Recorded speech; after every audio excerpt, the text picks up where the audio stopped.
Very good afternoon 10th class. हम पिछले lecture में we have studied about the how we can form the image और how image are formed in a concave mirror.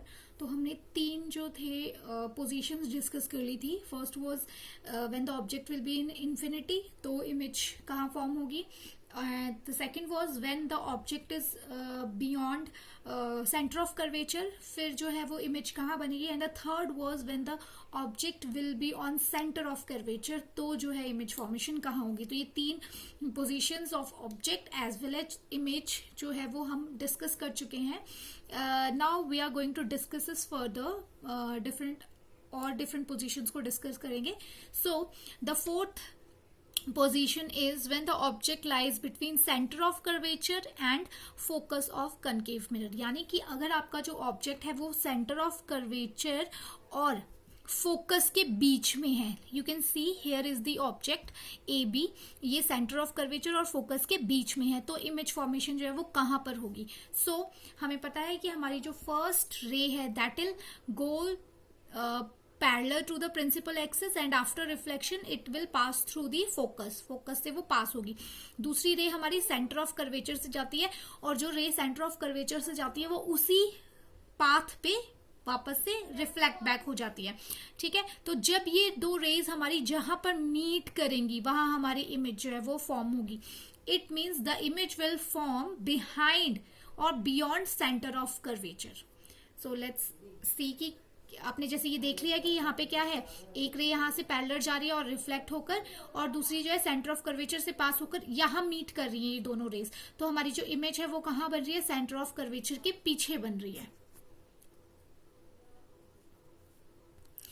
जो ये image बन रही है वो किस तरह की इमेज है, the image is real and inverted. मैंने आपको पहले भी ये चीज बताई थी। अगर आपकी इमेज जो है वो उल्टी बन रही है, मतलब अगर लाइक इन्वर्टेड पोजीशन पे है, उल्टी है वो इमेज, तो वो हमेशा रियल इमेज होगी।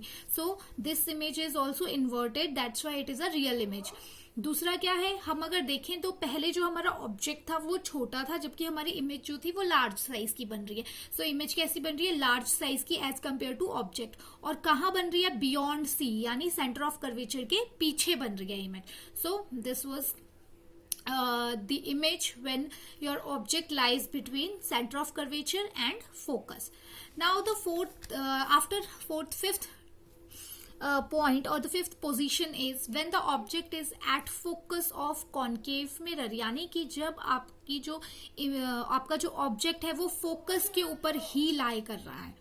ठीक है, जब आपका ऑब्जेक्ट फोकस के ऊपर लाई कर रहा है तो इमेज जो है वो कहाँ फॉर्म होगी। So with the help of this diagram you can see that कि first ray will be parallel to the principal axis, इसके साथ ये पैरेलल है, एंड आफ्टर रिफ्लेक्शन ये फोकस से पास होगी।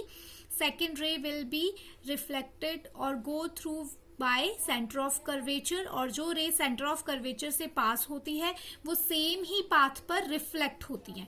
जब ये यहाँ जाएगी तो यहीं से रिफ्लेक्ट, मतलब यहाँ से गई और यही पाथ पर ये रिफ्लेक्ट होगी। यानी now you can see that the both the rays are parallel to one another, यानी पैरेलल है, यानी कि ये जो इमेज बनेगी हम इसको अज्यूम करते हैं कि ये इमेज बनेगी इन्फिनिटी पर जाकर। ठीक है, मतलब कि बहुत दूर जहां हम देख नहीं पाएंगे वहां पर ये इमेज फॉर्म होगी। अब जब इस एक डायग्राम से you can relate it from the very first diagram, that is कि जब आपकी जो इमेज थी वो इन्फिनिटी पर थी, सॉरी जब आपका ऑब्जेक्ट जो था वो इन्फिनिटी पर था, तो जो इमेज वो फोकस पे बन रही थी, प्रिंसिपल फोकस पे इमेज फॉर्मेशन हो रही थी। जबकि अब जब आपका ऑब्जेक्ट इज एट फोकस तो इमेज कहाँ बन रही है, इन्फिनिटी पर। तो ये एक दूसरे के वाइस वर्सा है। ठीक है, तो इमेज कैसी होगी, the image will be at infinity, real and inverted, real और इन्वर्टेड इमेज होगी। हाईली एंड लार्ज, यानी बहुत बड़ी इमेज जो है वो बनेगी, जितना आपका ऑब्जेक्ट है उससे बहुत ज्यादा मैग्निफाइड और बहुत ज्यादा लार्ज इमेज जो है वो बनेगी। After that the next position that we have is when the object is held between focus and pole of the concave mirror। यानी कि जब आपका ऑब्जेक्ट फोकस और पोल, दिस इज योर पोल और फोकस के बीच में कहीं पर है, तो इमेज फॉर्मेशन कहां पर होगी। So you can see that first ray will be parallel to the principal axis and after reflection it will go through principal focus. The second ray of light will pass through the center of curvature और वो वही same ही path से reflect back करेगी. Now you can see that the both the rays are parallel, not even they are parallel but they are in very different directions. So हम इसको देख सकते हैं कि ये कभी भी मीट नहीं करेंगी. ये इमेजेस, ये जो रेज हैं, ये कभी भी मीट नहीं करेंगी. सो हम इनको वर्चुअली मीट करवा कर देखते हैं. वर्चुअली जब हम इसे मीट कराते हैं दोनों को, तो वी कैन सी दैट कि यहाँ पर एक इमेज जो है बन रही है. कहाँ बन रही है? इस मिरर के पीछे एक इमेज जो है वो बन रही है. इमेज कैसी है? सीधी है. जैसा ऑब्जेक्ट है वैसी ही सीधी इमेज है. इससे पहले हमने देखा था कि इमेज मिरर के सामने ही बन रही थी और उल्टी इमेज बन रही थी. बट यहाँ पर हम देख रहे हैं, this is a different case. यहाँ पर हम देख रहे हैं जो इमेज बन रही है वो पीछे बन रही है और सेम ही बन रही है, उल्टी इमेज नहीं बन रही है.